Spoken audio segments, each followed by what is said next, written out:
guys, maglaga tayo ng pansit-pansitan guys. Oh, ayan oh.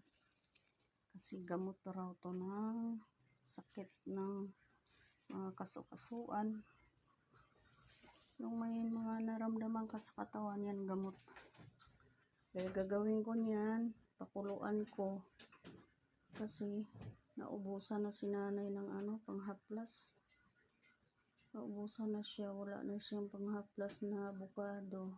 Walang tinda na avocado sa hyper.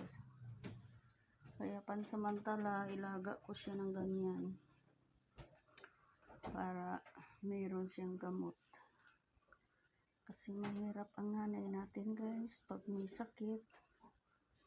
Kailangan, di bali na basta walang sakit. Kaya hinahanapan ko ng paraan kung anong maganda. Yan.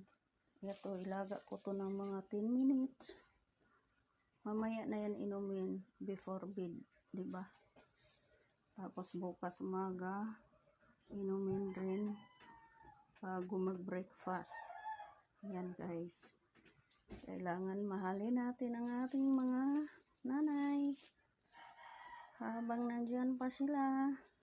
Kasi napakaswerte na yung may mga magulang kaysa wala.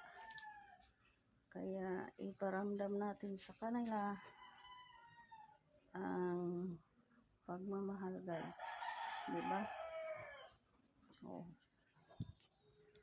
Diba guys? Thank you for watching.